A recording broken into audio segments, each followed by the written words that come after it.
Hello, ladies and gentlemen, and welcome to episode 6 of The Good News with Curly. He's always so quick. And Hughes. And this week we've got an action-packed schedule for you. Do we actually? Because I'm not actually sitting. Yeah, we do. We had some breaking news earlier. Oh, did we? Yeah, we did. What happened? I don't recall. Andy's twin brother was kidnapped by a land pirate by the name of Thomas Evans. Oh, yes, yeah, I've heard about that. Yeah, me and my twin brother, we don't really talk though, so. Yeah, we're gonna pay him ransom to keep your twin brother. And I think also we may have been hacked because I think the video somehow found its way onto our channel. But you never know. Yeah, we'll find a way of beating the hackers. I do work in cyber, so I'll find a way out. No, you don't. That's not I don't public work in information. Oh, no, I don't work in cyber. That's so bad at keeping it a secret. What was the other thing? Oh yeah, in other news, I'd like to just no relation to that previous statement, but I'd just like to retract my statements about a certain podcast. I saw it this week, and it was genuinely earth-shatteringly good. And I'm on about, of course, the Weird and Wonderful News of Thomas Evans. Oh my God, I've never seen a better podcast. Seriously, like, you should watch it. We should all watch it. It's fantastic. Is that okay? Right, okay, cool. Okay, right. Moving on. General chats or straight into the good news? How you feeling? I want to go straight into the good news. I like the first one I have. Should we hustle up then? I like how your tie is. Oh, me too, bro. Off the collar. Collar? Off the collar.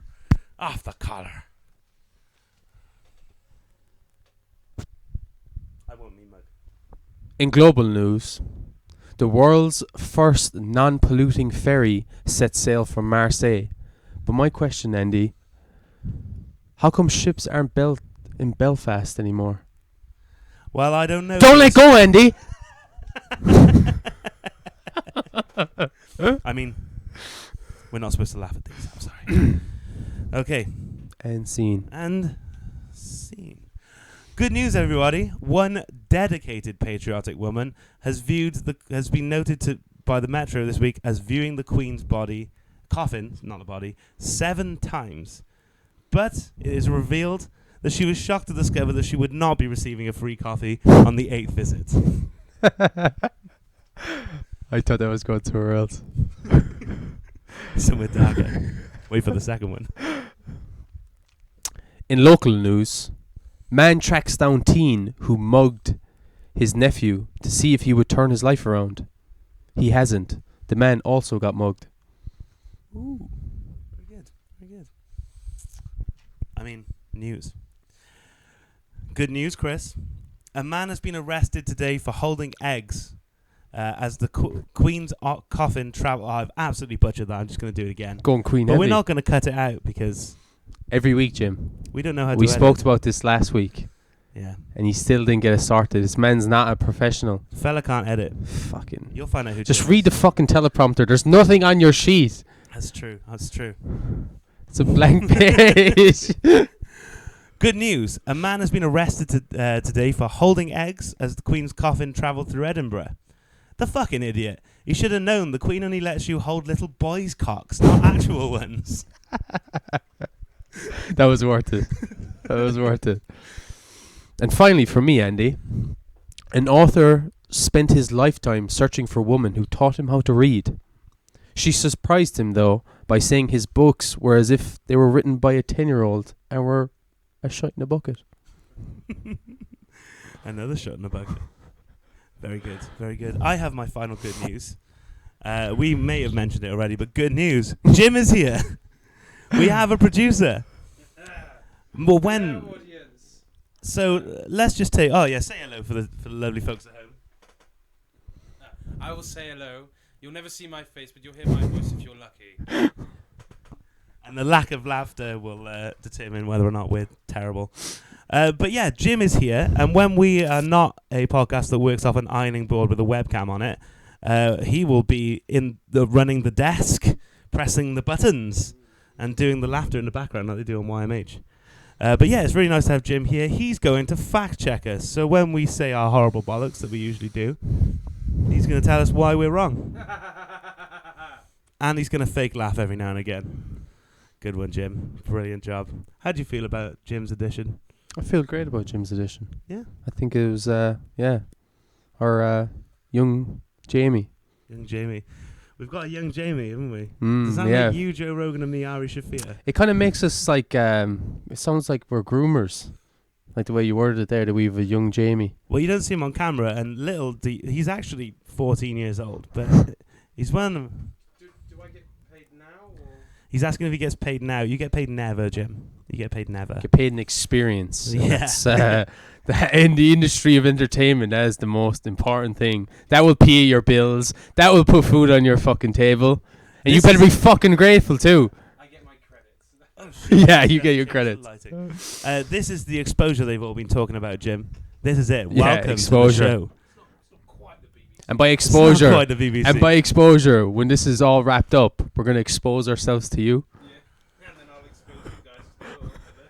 In other news, join our Patreon where you can see the whole thing. But yeah, Jim's here. Jim's a 12-year-old girl, and we're happy to have him here. Oh, we don't want to assume. Should we loosen up a little bit? Oh yeah, let's loosen up. Let's segue out of the good news into more casual news. That also means, and remember, listeners or watchers, that when we learn how to edit, you won't even see this bit.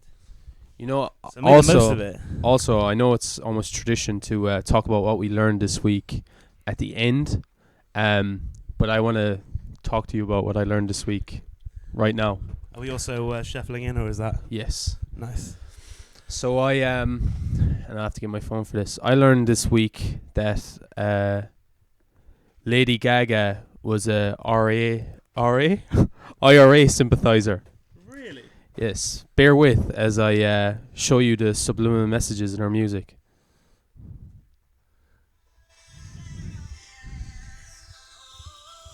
Wait for it. We're good. They're not going to let it on YouTube. You can't play Lady Gaga on YouTube. More than like 3 seconds. You might have to explain it instead, or has it ruined your bit? It's ruined a bit. Wait. Wait, no.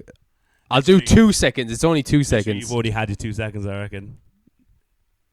You can block that out. It's 3 seconds. It's 3 seconds. But no, you can't have 3 seconds, then a wait, then 3 seconds again, can you? We're risking it.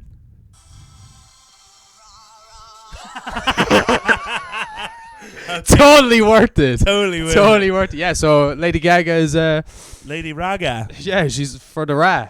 You heard it here first, folks. You did. Are you gonna rotate, or are you happy? I was subtly like nudging your leg, but that wasn't working. They changed the rules recently. Actually, YouTube is now no seconds. Oh, the rules is now no seconds. Must get permission from copyright. Okay, well we might have muted sections, but for Yeah. anyone who didn't hear, what does Lady Gaga do at the start of the song? So in Lady Gaga's Bad Romance, there's a lot of subliminal messaging, and she says "Ra ra up the ra." Ra ra up the ra. You heard it here first. Do not listen to the song to corroborate what I just said. And Jim, don't you dare fucking fact check what I just said. I'm loosely paraphrasing the lyrics, but Actually, I think you'll find that.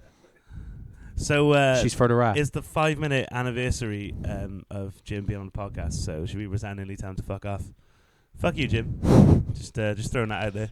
Along with all the followers and subscribers. Oh yeah, that's it. Weekly. Now, I said last time that we were on 14 subscribers, and it was already getting a bit heavy for me at 7. I'm getting messages, I'm getting phone calls, I'm getting dick pics. It's crazy. So this week we've gone to 17 subscribers, counter to what I've been asking for. Please, all of you, fuck off right now. I want 0 views on next week's video, and that includes you, Mum. Don't you dare watch this video. My mum doesn't watch. His ego, folks, has gotten out of control. Yeah. Literally, Andy has entered God mode. Yeah. It's like witnessing Kanye West after the high school dropout. Well, I realised that I'm actually one of the great comedians of our century. One of, if not the. What the fuck you saying? One off. One of. I am fucking the John Lennon of comedy, everybody. You heard it here first. Don't be saying that it's like Dave Chappelle, because we all know that he copied us. He hasn't even got a podcast, the pussy. It's because he's too scared of us. But there was something I wanted to bring to you today, Chris. Oh, yeah. And this is a YouTube channel that I found. And it is a small boy. I don't know why I'm describing it like this. A 12-year-old boy making rap videos. But he hasn't quite learned how to spell. And he's really into Eminem. Would you like to hear some of his video titles? Absolutely. Video 1, I raped Eminem. Jesus Christ. He's missing the second P. Second one, raping Eminem. The full thing. The third video, day 2 of raping Eminem. Oh my God. And his channel's blown up, but on his videos it seems that he genuinely thinks it's because of his rap talent and not because he's misspelling rapping. Fuck's sake. But the video I clicked on, can you imagine the actual video of day 2 of raping Eminem? Like, come on to camera like, hi guys, we had a busy day yesterday. We're really going to get stuck in. Welcome to day 2 of the vlog of raping Eminem. No. Here's one I prepared earlier. Now, you feeling all right today? Oh, you're a bit sore? That's going to get worse. Jesus Christ. And That's the world fucking waits brutal. with bated breath for day 3. Maybe, ooh, would it be a bit hasty of us to call episode 6 day 3 of raping Eminem? Yeah, no, if we don't get a copyright strike, we will definitely fucking have that one banned. There's every chance you'll never see this episode. Yeah, it's true. This will be in the archives. This will be behind a paywall in years to come. Welcome, Patreon followers. Oh, yeah, Jim, it's been 10 minutes now, so fuck you. I wanted to talk to you. I've been watching loads of movies this week. Because I don't play in bands anymore, I have weekends to myself again. Ooh. And lots of masturbation, but that got boring. And I started watching some movies. Sore after a while, did it? Oh, it did. But yeah, I watched a film that I wasn't expecting to break me emotionally. If you see Steve Carell on a comedy movie, pardon me, everybody, you're thinking it's going to be a bit of a giggle, right? It was the saddest film I've ever seen. It was Seeking a Friend for the End of the World. Interesting. Now, spoiler warning. It starts off hilariously. There's 21 days until an asteroid's hitting the Earth. Yeah. Everybody's losing their shit. Some people are jumping off buildings. Some people are like hanging out doing heroin, having crazy parties. They're all just loads of people doing like loads of ecstasy and hanging out and having massive orgies. And this guy's just going about his business as normal. He's the everyman played by Steve Carell. He's still going to the office and he's an insurance broker, so his phone is ringing off the fucking rocket. But he bumps into someone in his building, blah, blah, blah. It's Keira Knightley. They slowly fall in love. And it's funny, and he meets his dad, and his dad's got a plane because Keira Knightley wants to go back to Britain, see her dad, all this stuff. And it gets to the last, final act of the movie, and they're like, right, this has been funny and charming, and it's a lovely rom-com. How are they going to wrap up the whole asteroid hitting the Earth thing? The film takes a full 90 degrees right turn. They don't save the world, and Steve Carell and Keira Knightley, in the final scene, die in bed holding each other, having just realised they love each other. It is the fucking saddest thing I've ever seen. Wow. And I was giggling all the way through the movie, and I got to the end, and I was like, I don't want to talk to anybody. And then Kat came home from work, and she was like, hey, you all right? 'Cause she saw us teary, and I was like, don't fucking touch me. Don't touch me. I need to be alone. But yeah, it's the fucking, I feel like they marketed it as they did because they'd sell more tickets to the cinema if people think it's a Steve Carell comedy. And it is funny for a bit, but oh my God. It's so sad. Played with your emotions, did it? Oh, mate, play with my big time. Keira Knightley's in bed, just like, I'm scared. And he's like, don't think about the asteroids. I love you. And it's like, fucking hell, man. And you think any second they're going to solve it, face to white, end of the movie. I'm just imagining you, because I wouldn't even want to watch the movie. I would want to just watch you watching the movie and just seeing you like going from like, oh my God, this is amazing, and like laughing away. And then when it takes the turn that it does, to just see you become crushed. Mate, they fucking got me. Any background information on that movie would be appreciated, Jim. Get Googling. They made 9.6 million at the box office. I think it 9.6 million at the box office. I think it undersold as well. It didn't. 55% on Rotten Tomatoes. That is because 45% of the audience were loving it and then got really sad. But it begged the question for me: asteroids 21 days away from the Earth. Are you going to turn into one of these hedonists that's just smashing every drug? Are you going to be one of those what I think is a weirdo that's just like going about his business as usual? Are you going to go and try? You're going to try and be spiritual, aren't you, and find the meaning in everything? You're going to be walking around like, oh my god, a rock. But that wasn't meant to be a diss. That's supposed to be a question. Apologies.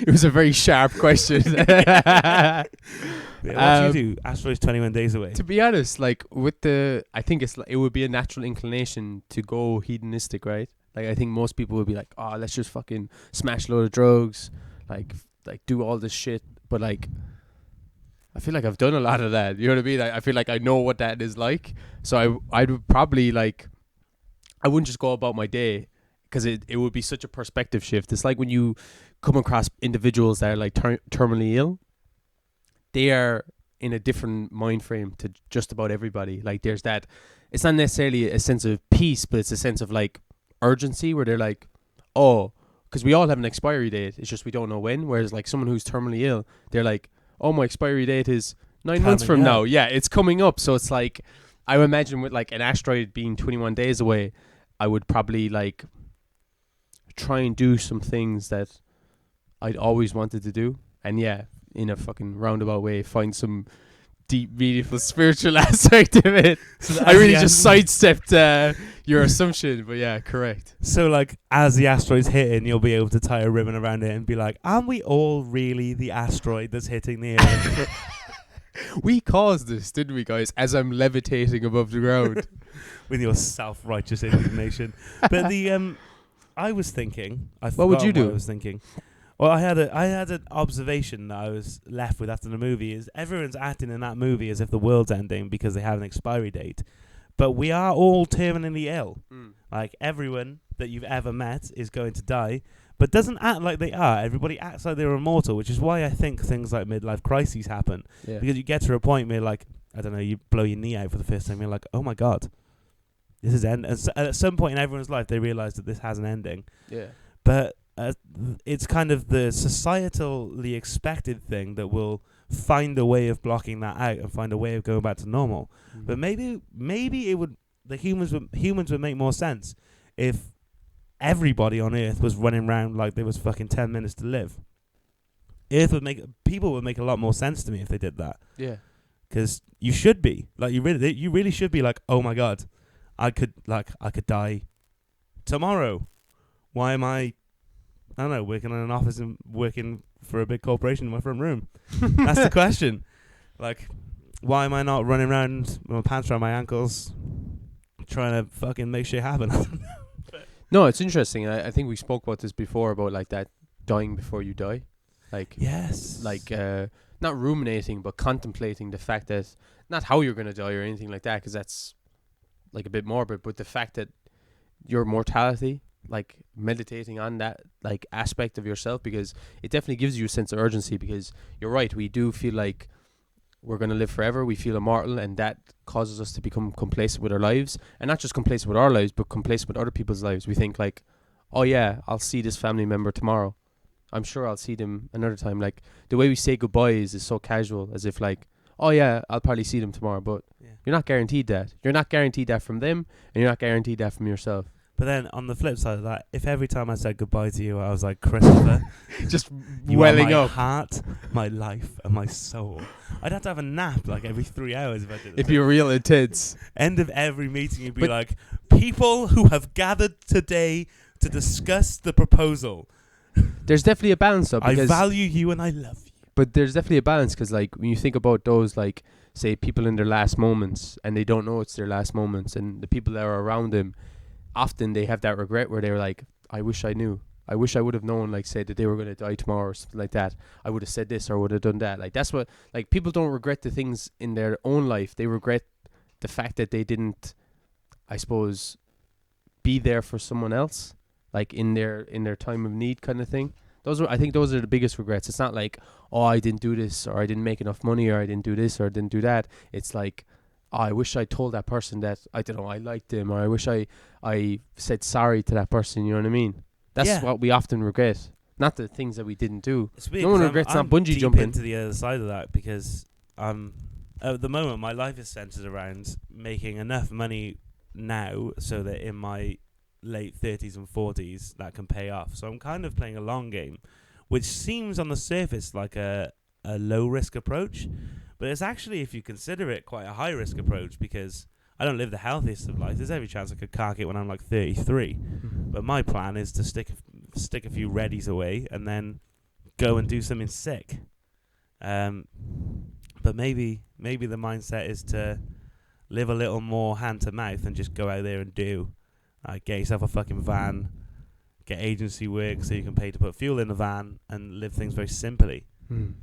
Because maybe people that are building up these giant structures and mansions, people that are building $1 billion companies, maybe they're making themselves gilded prisons that they can't get out of. That's an interesting point. It's like you're shackling yourself to it. Like, because when is it enough? When does one feel like, yeah, I feel content with this now. I've completed, I've finished it. It doesn't ever end. It's like that realm, the hungry ghost realm. I think I described this to you about the depictions of like these ghosts with the small mouths and the big bellies, and what it depicts is like a desire that can never be satiated, and that comes in different forms. And some people take it literally, like you get reincarnated there, but I think it's a metaphorical thing, because I've definitely been there where I've been chasing something and feeling like I cannot get enough of it, like an addiction or chasing joy or pleasure or like lust. Like you can never fill it because your mouth is too small, but your desire or your appetite, so your appetite is so massive. You know what I mean? Like I appreciate that, and I think we're all hungry ghosts in a way. Yeah, we are. Because there's so much world and so little new. Yeah. And like, I think there's only like 3 people in existence that's been to every planet, every country on Earth, and they probably didn't see everywhere. Yeah. Like a few of them, I bet they were like, "Cool, Burkina Faso, I'm out." Yeah, it's probably a rush. They didn't. Yeah, they're probably rushing because doing it just to say that they did it. Yeah, but still, even in the. I think this is why you have to slightly, to stay sane as a human, you have to limit your horizons slightly. What do you mean? Insofar as, instead of being gutted that you can't see everything and do everything, like pick one thing that you want to achieve, and just chase that. Like I have a bucket list thing that I want to do. Like the longest continuous track in the world is from Lisbon in Portugal, and it goes all the way through Europe, all the way across the Trans-Siberian Highway, Trans-Siberian Railway, I can't remember. It goes all the way down through Russia. Was that? When did it transition? Hey, he's a funny boy. All the way down to Beijing, all the way down to Vietnam, I believe. And it costs £3,000 and takes 3 weeks of track time. Now, instead of trying to see everything in existence, I've set myself that goal. As long as I do that in my life, I'll find satisfaction. And I know that's a fallacy, because when I get there, I'll be like, oh, wait, I wasn't satisfied. That is quite interesting, right? Because, like, I hear that a lot where, like, some individuals have a goal, and when they achieve their goal, it's like a sense of deflation. There's a sense of achievement, but the achievement is through the process of reaching, say, the top of the mountain.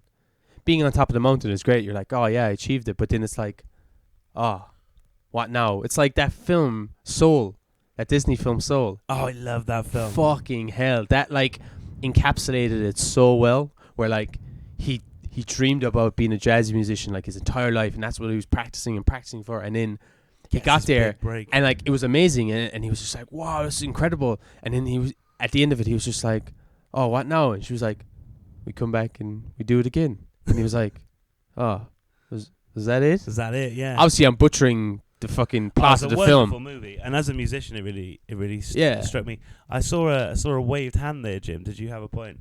I'm afraid at this point we only have a 2 mic setup, so I'm going to have to dictate everything back that Jim says. But there's a gentleman called Mr. Jim Kitchen. Gentleman called Jim Kitchen. Who visited all 193 United Nations recognized countries. Oh wow! And he went to space as well, and he's still alive. Jeez, he went to space. Yeah. Right, so just so the listeners are hearing, there's a fella, Jim Ketchum. Any relation? Yes. Yeah, related to our Jim. He travelled to all 193 UN countries, and he went to space. And how old is he? Alive. He's alive. He's still alive. He's been fucking everywhere. And I bet that guy still wants to do shit. Because that's what it is to be a human. But that right there, ladies and gentlemen, is exactly what Jim is here for. That kind of input was exactly what we're wanting. We're gonna what I want to know, Jim, bit of a weird question. The wording was very interesting. UN recognized countries. What's a UN unrecognized I country? can tell you that straight off the bat. Places like Taiwan. Ah, yes. So the UN have to vote. I think at the G8 possibly. I could be wibbling, but Computer Boy will tell us in a second, I'm sure. Or Jim. He has a name. Young Jimmy. Young Jim. But yeah, they had to be ratified by either the G20 or the G12, and places like Taiwan, China refuse to recognize, and places like Kosovo, places like Serbia don't recognize. So they can be treated as a nation, but they can't be part of the UN because another country's like, they don't exist. So we've got a wavy hand there. Let's go.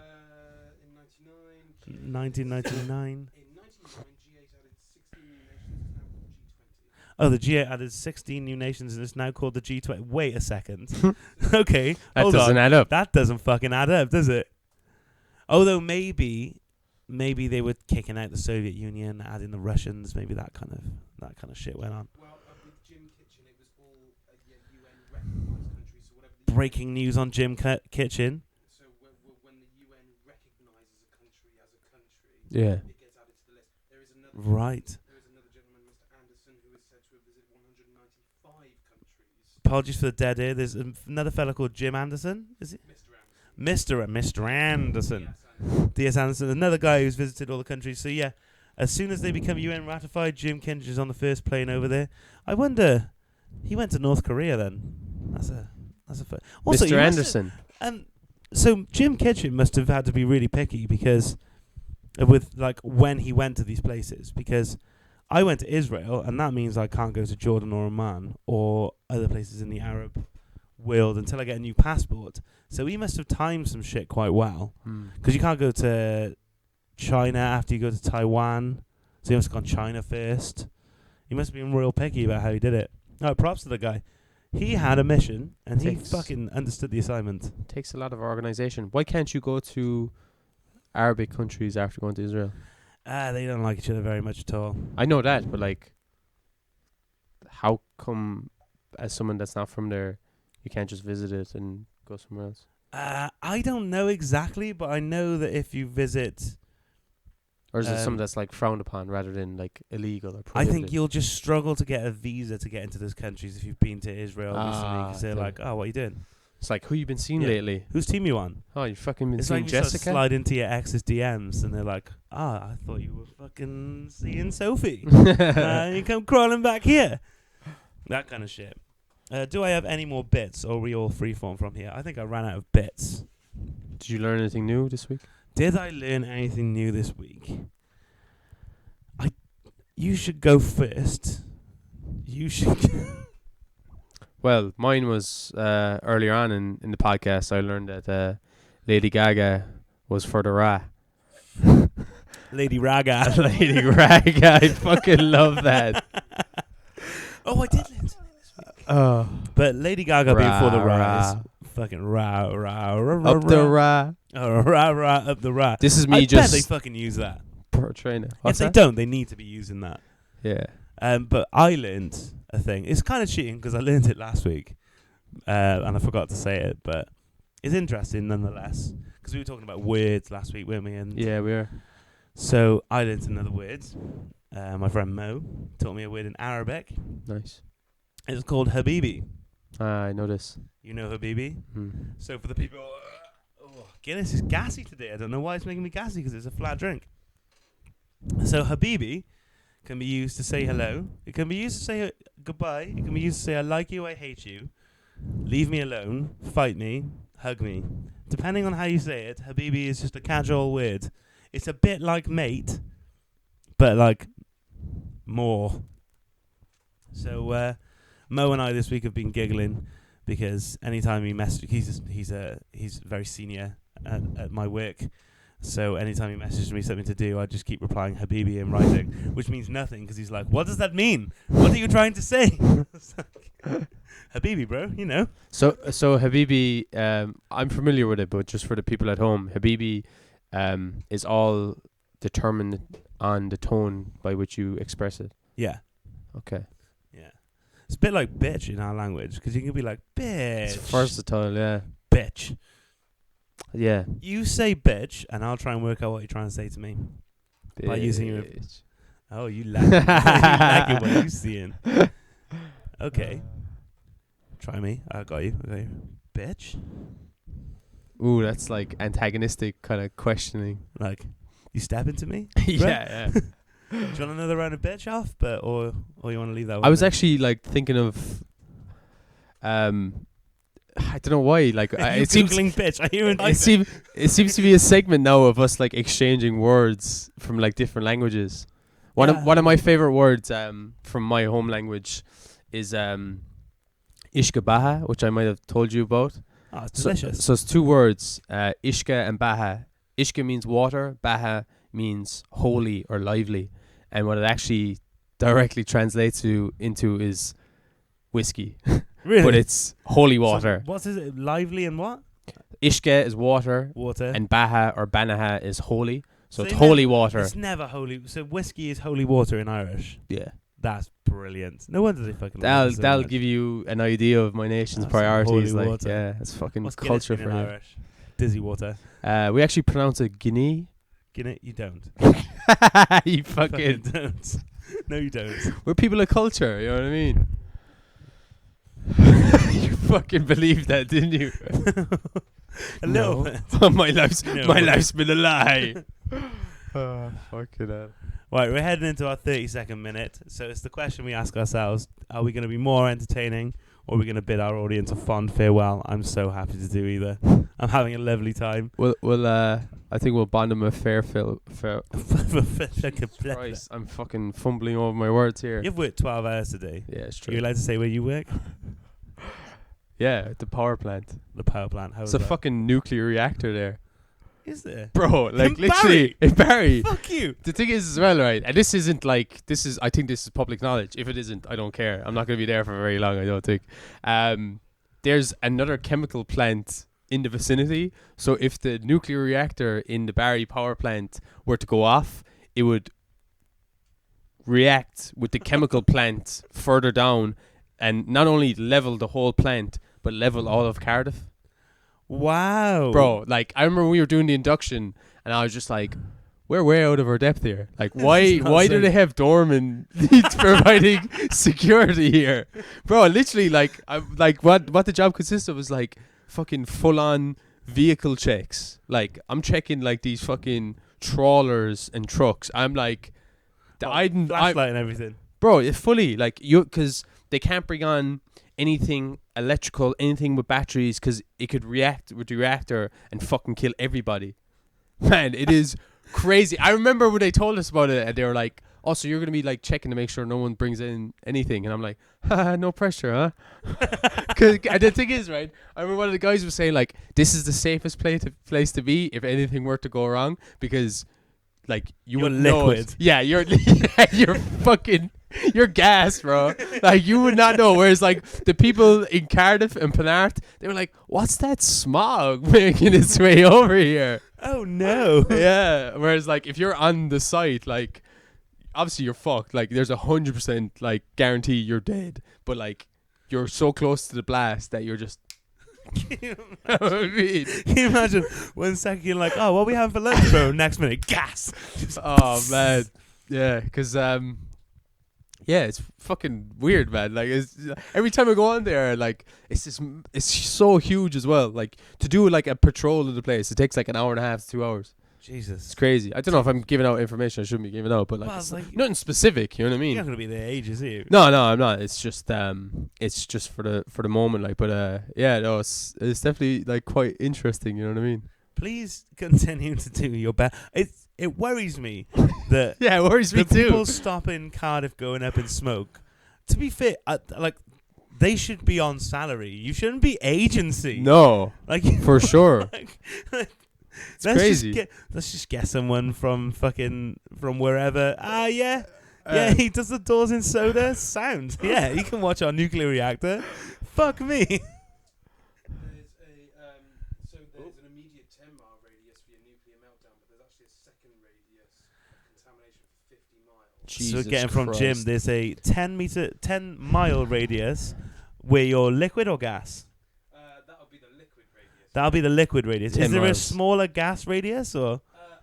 We haven't got that. Also, just check your SIA license. Definitely does not Oh, Oh, no. yeah. Oh, no, absolutely fucking So not. yeah, so we're finding out that Chris's working the door license does not cover nuclear reactors. Shock horror. So 10-mile. So what you're liquid saying radius. is I'm overqualified, is it? Absolutely. Yeah. Yeah, man, easy. Immediate radius, and then It's the most fucking Irish So, thing so ever. Bristol would be fucked as well. It's the most Irish thing ever. Watch a nuclear reactor.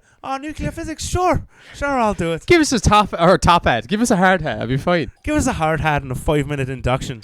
I'll watch a nuclear reactor for you. Sure. Yeah, no, it's My Irish is bad. it is banana. What was that? What that was? I thought Andy was doing a pirate I was impersonation. doing Northern Ireland. Fucking hell, I can do one decent Northern Irish accent, but only on one specific sentence. Never. No, that's one. The other one is how now brown cow. Oh, in yeah. Northern Irish. Hi now brown cow. Sounds halfway Northern Irish, right? There's something Or about is it bad? He's laughing, but is it bad? It's bad, isn't it?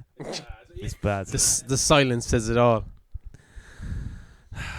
So, you've been curlied And you've been accused. and suck your mother. Goodbye.